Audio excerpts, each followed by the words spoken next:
తెలిసి కాని తెలియక కాని నరసింహస్వామి వారి దర్శనం చేస్తే ఐశ్వర్య ప్రాప్తి కలుగుతుంది, అపమృత్యు దోషం పోతుంది, 3 రుణభారం పోతుంది.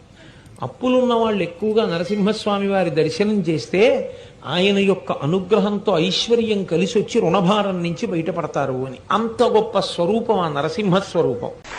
ఏమి నారసింహం, ఏమి అద్భుతం, ఏమి అవతారం! ఇంతమంది స్తోత్రం చేస్తే ఆయన ప్రసన్నుడు కాలేదు. అదే ఉగ్రభావనతో ఊగిపోతున్నాడు. శ్రీచక్రం ఆ ఊగిపోతున్న ఉగ్రనరసింహుణ్ణి చూసి లక్ష్మీదేవిని పిలిచి, అమ్మా నువ్వు నిత్యానపాయనివి, ఆయన వక్షస్థలంలో ఉంటావు, నిన్ను చూస్తే ప్రసన్నుడవుతాడు తల్లి, దగ్గరికి వెళ్ళమన్నారు. ప్రళయార్క బింబంబు పగిదియున్నది కాని పూర్ణిందు చంద్ర నిభము కాదు. పూర్ణచంద్ర బింబంలా ఉంటుంది నా భర్త ముఖం, ఇంత కోపంగా ఉండడం నేను ఎప్పుడూ చూడలేదు. అయ్య బాబోయ్, నేను కూడా దగ్గరికి వెళ్ళనంది లక్ష్మీదేవి. శ్రీ మహావిష్ణువు యొక్క అవతారాలలో లక్ష్మీదేవి దగ్గరికి వెళ్ళడానికి భయపడిన అవతారం నరసింహావతారం. అందరూ భయపడుతుంటే, ప్రహ్లాద నీ గురించే వచ్చింది అవతారం, స్వామిని నువ్వు దగ్గరికి వెళ్ళి ప్రసన్నుండి చేయమన్నారు.